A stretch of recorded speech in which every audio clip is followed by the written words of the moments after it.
Hello everyone, my name is Chetna Sugandhi. GST की 55th council meeting हुई थी। तो इस मीटिंग में कौन से इंपॉर्टेंट पॉइंट्स के ऊपर डिस्कशन हुआ, क्या रिकमेंडेशन हुई, कौन से चेंजेस है जो अभी आने वाले, आज का वीडियो उसी सब टॉपिक के ऊपर होने वाला है। मैं जो मेन हाइलाइट्स के पॉइंट है उसी को कवर करूंगी। कोशिश किया है मैंने कि पूरे के पूरे पॉइंट्स को हम कवर करें। तो चलिए स्टार्ट करते हैं आज के वीडियो के लिए। अगर आप हमारे चैनल पे फर्स्ट टाइम आए हो तो सब्सक्राइब भी जरूर कर लेना, ताकि जब भी हम कोई न्यू वीडियोस आपके लिए लाए तो आपको उसके नोटिफिकेशंस टाइमली मिल सके एंड आप अपने आप को टैक्स के फील्ड में, अकाउंट्स के फील्ड में अपडेटेड रख सकते हो। तो चलिए स्टार्ट करते हैं। अभी इस काउंसिल के ऊपर हमने शॉर्ट में हमारे व्हाट्सएप कम्युनिटी पे काफी सारे जो पोस्ट है, जो भी चेंजेस हुए जो कि इंपॉर्टेंट है, एंड अगर आप न्यूज देखते हो तो मीडिया में आपने देखा होगा कि इस जीएसटी मीटिंग के बाद में काफी सारे ऐसे पॉइंट्स थे जो कि बहुत ज्यादा चर्चे में रहे हैं। उनकी काफी ज्यादा बातें हो रही है, जैसे कि एक पॉपकॉर्न के जीएसटी रेट को लेके एंड व्हीकल के जो जीएसटी रेट को इंक्रीज किया है उसी को लेके।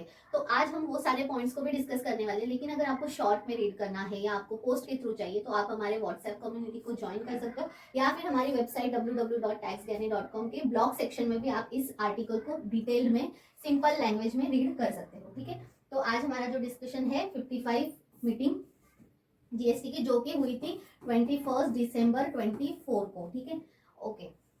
सो इसमें सबसे पहले हम देखेंगे कि जो changes in rate of goods हुए हैं वो देखेंगे। तो क्या चेंजेस हुए हैं, जैसे कि जो राइस कर्नेल होते हैं, जो कि मोस्टली जो शुगर के पेशेंट होते हैं, डायबिटिक होते हैं, वो लोग ये राइस यूज करते हैं, जिसका कि HSN है 1904, उसको 5% जीएसटी में कंसिडर कर दिया है। जीनी थेरेपी को पूरा के पूरा एग्जाम कर दिया है। उसके बाद में और भी गुड्स के ऊपर जो जीएसटी रेट है वो सारे चेंजेस हुए हैं। तो गुड्स में 3-4 कैटेगरी है जिसमें कि जीएसटी रेट को जो है वो चेंज कर दिया है। सर्विसेज में अब आते हैं। सर्विसेज में 2-3 पॉइंट्स है जो कि मुझे लगता है कि काफी इंपॉर्टेंट है, उसे हम डिस्कस कर लेते हैं। जैसे कि एक है supply of sponsorship services. Sponsorship services जो कि प्रोवाइडेड बाय बॉडी कॉर्पोरेट, उसको किस में कर दिया है, फॉरवर्ड चार्ज FCM में कंसीडर किया है। पहले ये जो सर्विस थी वो थी RCM में, अभी इसे कंसीडर कर दिया है FCM में। अगर कोई बॉडी कॉर्पोरेट किसी बॉडी कॉर्पोरेट या फर्म को सर्विस देती है तो उस पर पहले RCM लगता था, स्पॉन्सरशिप की सर्विसेज अगर देती है तो, लेकिन अभी उस RCM को चेंज करके उसे FCM में कंसीडर कर दिया है। फिर बाद में एक है कि जो जनरल इंश्योरेंस कंपनीज है, जो third party motor vehicle accident के जो फंड जमा करने होते हैं उसके ऊपर भी जो जीएसटी है उसे एग्जाम्प्ट कर दिया है। पॉइंट नंबर 3 थोड़ा सा इंपॉर्टेंट है, इसे समझिए। डिक्लेयर टैरिफ, यहाँ पे जो बात हो रही है वो हो रही है डेफिनेशन को चेंज करने की। तो क्या है, to omit the definition of declare tariff and suitable amend to the definition of specified premises from the services rate and exemption notification, link it with the actual value of supply of any unit accommodation provided by the hotel and to make the rate of GST applicable on restaurant services. Means आपको मैं एक example देती हूँ कि कोई hotel से generally क्या होता है कि जैसे कि अभी नवंबर से लेके मार्च तक ये थोड़ा सा एक पीक पीरियड होता है कोई भी होटल इंडस्ट्री के लिए। अब अगर ऐसा होटल जहाँ पे रेस्टोरेंट की भी सर्विसेज हो रही है तो उस रेस्टोरेंट के ऊपर जीएसटी रेट क्या लगाना चाहिए, उसके ऊपर ये जो पॉइंट नंबर 3 है वो बात करता है। तो क्या है, जनरली अगर मान के चलिए कि किसी ने फिनेंशियल ईयर में से 12 में से 10 महीने उनका जो टैरिफ है वो बिलो 7,500 है, बिकॉज 7,500 के अगर अबाउ जाता है तो जीएसटी रेट हो जाता है 18% एंड अगर बिलो है तो 5% जीएसटी। बट उसमें भी क्या है कि अगर 10 मंथ उन्होंने 12 में से 10 महीने अगर उनका जो टैरिफ है वो मान के चलिए 4,000 है एंड मतलब कि बिलो 7,500 है, तो यहाँ पे वो क्या करते हैं 5% जीएसटी विदाउट ITC के लिए ऑप्ट करते हैं। ठीक है, लेकिन अगर उन 2 महीने साल भर में ऐसे हो गए कि जो उनका पीक टाइम है, सीजन है उनका, तो उस समय उन्होंने क्या किया, इस 4,000 को उन्होंने कर दिया 9,000 या 10,000। ठीक है, तो ये तो 7,500 के अबाउ हो गए। तो अब यहाँ पे वो जो आएंगे फॉल करेंगे 18% जीएसटी में। तो बहुत सारे होटल इंडस्ट्री के जो टैक्स पेयर्स है उन्हें कंफ्यूजन था कि अब ऐसे सिचुएशन में हमें क्या करना है, क्योंकि हम साल भर तो बिलो 7,500 में है, लेकिन अभी सिर्फ सीजनल के लिए हमने जो रेट है वो बढ़ाए हैं। तो उसके ऊपर गवर्नमेंट ने क्लैरिफिकेशन लाया है कि ऐसे टाइम पे उनका प्रीवियस ईयर का फिनेंशियल ईयर में देखा जाएगा कि उन्होंने किसी भी मंथ में अगर अबाउ 7,500 गए हैं तो उनके पास में ये एक ऑप्शन है। मीन्स पूरे 10 महीने उनका कम था लेकिन सिर्फ 2 महीने उन्होंने बढ़ाया है, तो उन्हें एक ऑप्शन दे दिया है कि वो ऑप्ट कर सकते हैं 18% GST with ITC if the value of supply exceed 7,500 for any unit of accommodation in the preceding financial year and 5% without ITC otherwise।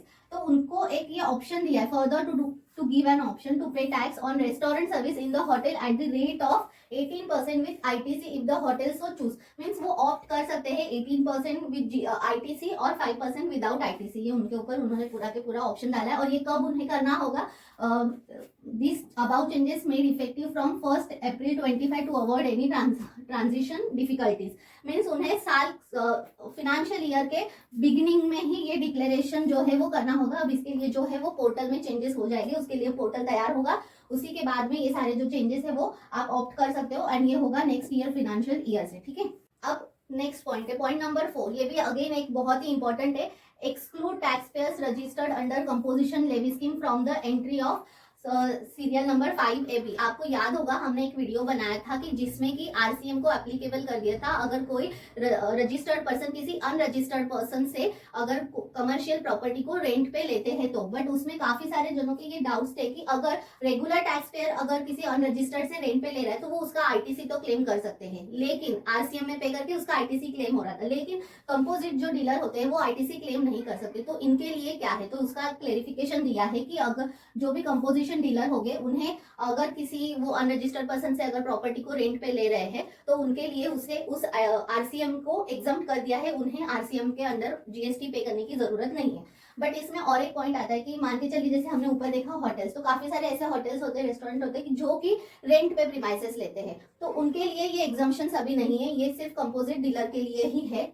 Means यहाँ पे अगर रेस्टोरेंट 7,500 बिलो है तो वो 5% विदाउट जीएसटी में जाते हैं, बट वो आईटीसी नहीं ले सकते। लेकिन अगर उनकी प्रीमाइसेस रेंट पे है एंड वो किसी अनरजिस्टर्ड से लिए तो उन्हें उसमें आरसीएम पे करना पड़ेगा एंड उसका भी वो आईटीसी नहीं ले सकते। तो ये सिर्फ और सिर्फ कंपोजिशन के लिए ही आया है एंड सिर्फ रेंट जो कमर्शियल प्रॉपर्टी रेंट पे लेते हैं उसी के लिए। इसके अलावा भी बहुत सारी ऐसी आरसीएम की सर्विसेज है, जैसे कि जीटीए सर्विसेज होगी, लीगल सर्विसेज है। हमने आरसीएम के ऊपर भी एक वीडियो बनाया है, तो आप वो भी जाके चेक कीजिए। तो उसमें की काफी सारी सर्विसेज है जो कि इसमें इंक्लूड नहीं किए, इसमें सिर्फ रेंट ऑफ कमर्शियल प्रॉपर्टी को ही इंक्लूड किया है। इवन अगर रेसिडेंशियल प्रॉपर्टी भी अगर कमर्शियल यूज के लिए दी जाती है तो उस पर भी अगर आरसीएम कोई अगर कंपोजिट डीलर है तो उन्हें पे करने की जरूरत नहीं है। ठीक है, अब नेक्स्ट पॉइंट है जो कि मीडिया में काफी ज्यादा डिस्कशन में था, काफी ज्यादा इसकी चर्चा हो रही थी, वो क्या था, तो relating to goods and other changes, increase the GST rate from 12 to 18% on sale of all old and used vehicle including EV and other than those specified at 18%। But इसमें ज्यादा कुछ ऐसा बड़ा चेंजेस हुआ नहीं है। इसे अगर हम समझ ले तो यहाँ पे ना कुछ कैपेसिटी दी है इंजन की, तो 1200 सीसी और more and if length 4000 mm और more, diesel vehicle and engine capacity 1500। इनके ऊपर अगर कोई सेल करता है ओल्ड व्हीकल में तो इनके ऊपर ऑलरेडी 18% जीएसटी ही था। बट अभी चेंजेस किसमें किए हैं कि अगर कोई ईवी सेल कर रहा है या फिर कोई स्मॉल व्हीकल जो कि इन दोनों कैटेगरी में नहीं आते, 1200 सीसी एंड 1500 सीसी, इस दो कैटेगरी में नहीं आते, एंड एसयूवीज जो होती है उसके अलावा जो स्मॉल व्हीकल्स होते हैं उसके ऊपर पहले अगर वो ओल्ड है एंड अगर उसे कोई सेल कर रहा है तो उसके ऊपर पहले 12% जीएसटी था, उसे इंक्रीज करके कर दिया है 18%। बस इतना ही चेंजेस हुआ है, कोई बड़ा चेंज नहीं है। इसमें 2-3 पॉइंट को आपको ध्यान में रखना है। मान के चलिए कोई पर्सन है जैसे कि मैं एज अ, ठीक है, चेतना। अब चेतना कौन है? कस्टमर है। चेतना ने उनकी एक कार उनके किसी एक फ्रेंड को सेल की, ठीक है, ये भी अनरजिस्टर्ड है, मतलब ये कस्टमर टू कस्टमर ट्रांजैक्शंस हुए, तो कस्टमर टू कस्टमर होगा तो यहाँ पे कोई जीएसटी नहीं आएगा। ठीक है, काफी सारे लोगों को ये लग रहा था कि अच्छा मैंने अगर मेरे फ्रेंड को सेल की तो क्या मुझे जीएसटी भरना पड़ेगा, तो नहीं, उस केस में नहीं आएगा। सेकंड, अगर C2B हो रहा है, मीन्स चेतना ने किसी फ्रेंड को ना बेचते हुए किसी कार, देखो कार वाले या OLX को सेल की, तो यहाँ पे क्या चेतना को जीएसटी पे करना पड़ेगा, तो नहीं, यहाँ पे भी चेतना को जीएसटी नहीं पे करने आएगा। बस ये चेंजेस किस पे इफेक्ट हो गए, मान के चलिए कि किसी कार देखो में से, जैसे कार देखो है, स्पिनी है, कार वाले हैं, इन लोग ये जब किसी कस्टमर को सेल करते हैं तो यहाँ पे जो जीएसटी है ना वहाँ 18% लगेगा, पहले जहाँ 12% लगता था। तो अल्टीमेटली जो सेल कर रहा है उसके लिए तो अगर वो कस्टमर है तो उस पर कोई चेंजेस नहीं है। लेकिन हाँ, अगर आप सेकेंड हैंड कार परचेज करने जाओगे तो आपको शायद से उसमें वो प्राइस वेरिएशन मिल सकते हैं एंड उसकी वजह से जो प्राइजेस है वो बढ़ सकती है।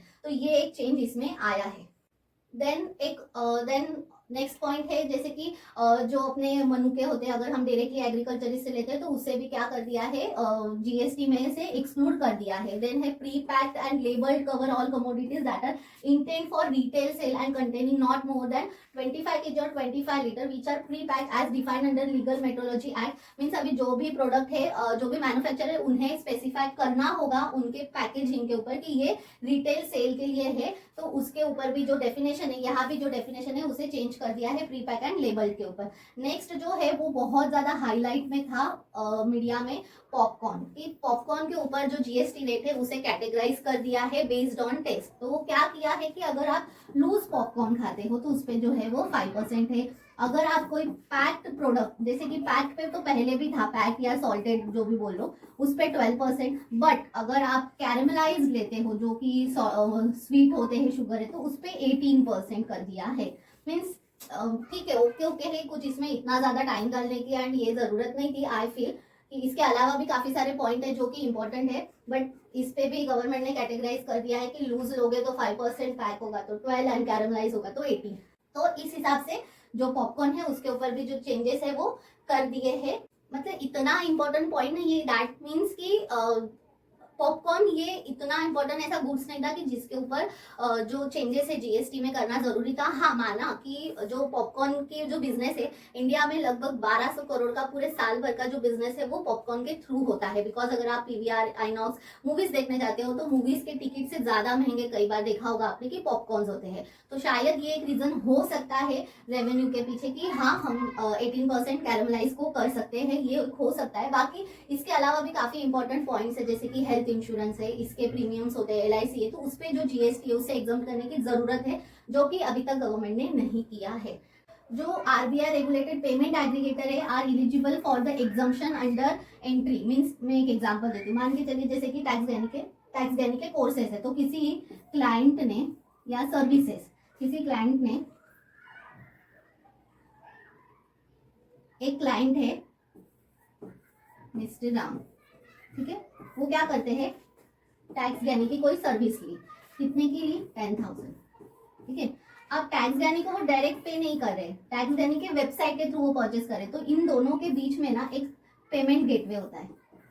अब वो मान के चलिए किसका है, रेजर पे का हो सकता है, पेपाल हो सकता है, पेयू हो सकता है, आपने नाम सुने, तो ये सब क्या है, पेमेंट गेटवे है। लेकिन इनके पास में अथॉरिटी नहीं है कि डायरेक्टली वो पैसा उनके अकाउंट में ले, तो उनके बिहाफ में मनी को कलेक्ट करने के लिए एक बैंक होती है। मान के चलिए वो बैंक होगी आईसीआईसीआई, ठीक है।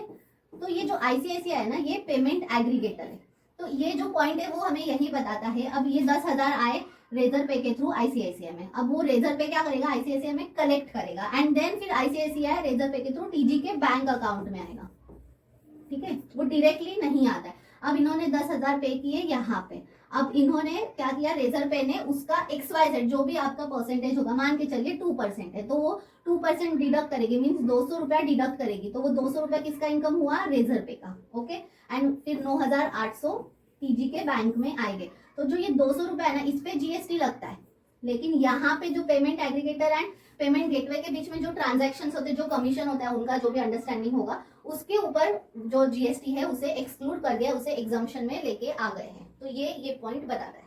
इसके बाद में और एक इसमें इम्पोर्टेंट जो अमेंडमेंट आप बोल सकते हो, क्लेरिफिकेशन आया है, वो किसको आया है लेके, तो applicability of late fee for delay in furnishing from GSTR 9C and providing waiver of late fee on delayed furnishing 9C for the period 17 to 22-23।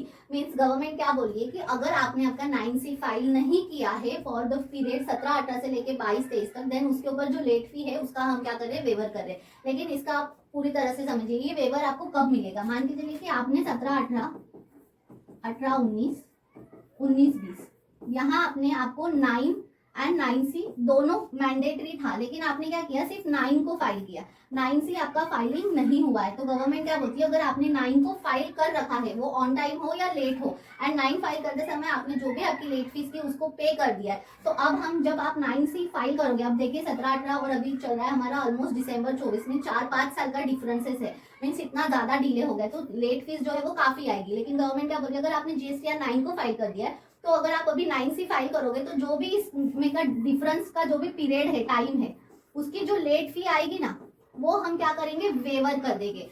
Government ये नहीं बोल रही है कि आप है ना 9 भी नहीं किया, 9 से भी नहीं किया है, अभी करो आपको पूरा वेवर मिलेगा, ऐसा नहीं है। अगर आपने 9 फाइल किया है एंड अगर आप 9 सी करना भूल गए हो या आपने नहीं किया है एंड अगर आप उसके लिए मैंडेटरी हो, आपका टर्नओवर उस समय के थ्रेशोल्ड से ज्यादा था, तो आपको जो लेट फीस आएगी उसका वेवर मिलेगा। लेकिन अगर आपने 9 भी नहीं किया है, 9 से भी नहीं किया, तो कोई ज्यादा डिफरेंसेस नहीं होंगे। तो वो गवर्नमेंट ने बताई है, वो सेकंड पॉइंट में, बी पॉइंट में उन्होंने बताया for waiver of the amount late fee for delayed filing form 9C which is excess of the amount of late fee payable till date of filing 9 for the said financial year provided the said form 9C is filled on or before 31st March। और ये सब आपको कब करना है, before 31 मार्च 25 के पहले करना है। लेकिन आपको देखना होगा आपका 9 फाइल है तो उसके एक्सेस में जो भी लेट फी आ रही है उसका वेवर गवर्नमेंट ने दिया है।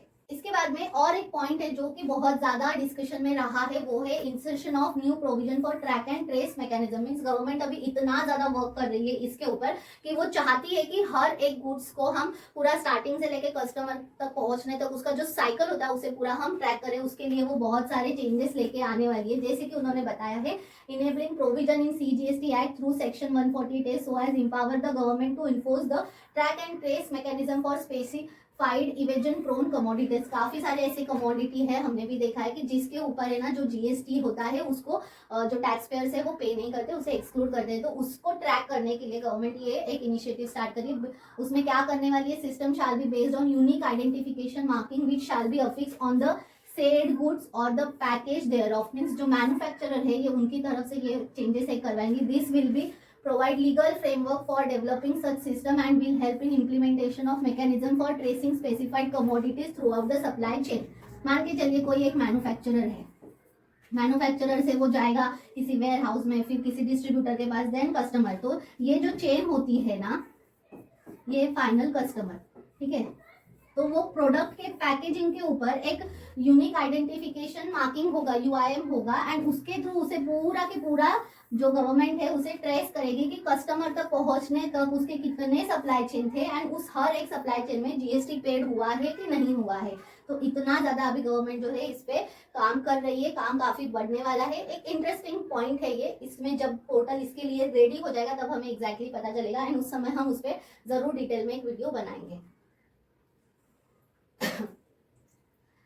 नेक्स्ट पॉइंट है, ये भी काफी ज्यादा इंपॉर्टेंट है, clarification regarding recording correct details of name of the state of the unregistered recipient as well as correct declaration of the place of supply in respect of supply online services. ये हमने भी देखा है काफी सारी जो online websites होती है, ठीक है। अभी आप अगर हमारी वेबसाइट पे जाओगे टैक्स ज्ञानी के, तो आपको वहां पे दिखेगा आपको हर एक चीज मैंडेटरी है, जैसे कि name, address, state, pin code, mobile, email, ये सारी जो डिटेल्स है ना वो आपको मैंडेटरी है फिल करना। बट काफी सारे ऐसे ऑनलाइन वेबसाइट है जहाँ पे आपको सिर्फ mobile number, name and email ID डालना होता है, that's it. No state, no address, कुछ भी डालने की जरूरत नहीं है। तो ये उसके रिगार्डिंग है कि जो भी ऐसे ऑनलाइन सर्विसेज जो हो रही है उसमें जो स्टेट कोड है वो मैंडेटरी। वरना क्या होता है, जैसे कि हम महाराष्ट्र में है, अगर मैं सिर्फ name, mail ID and mobile number ले रही हूँ एंड अगर मेरा अब हम है महाराष्ट्र में, अगर हमारा कोई कस्टमर है जो कोलकाता से सर्विस बुक कर रहा है, तो हम क्या करेंगे कि उससे नाम और सिर्फ हमने मेल आईडी, मोबाइल नंबर लिया, हमने तो एड्रेस लिया नहीं है। तो जब हम जीएसटी रिटर्न फाइल करेंगे तब हम उसे वहां का ना दिखाते हुए हम महाराष्ट्र का ही दिखा देंगे, कर देंगे। क्यों? क्योंकि वो अनरजिस्टर्ड है, B2C है। तो ये सबको बोलते ना प्रॉपर करने के लिए, इसके लिए भी गवर्नमेंट ने ये मैंडेटरी कर दिया है, क्लेरिफाई किया है कि जो भी रिसिपिएंट होगा उनके लिए मैंडेटरी रिकॉर्ड होना चाहिए, state, specially state and pin code, इसे मैंडेटरी कर दिया है।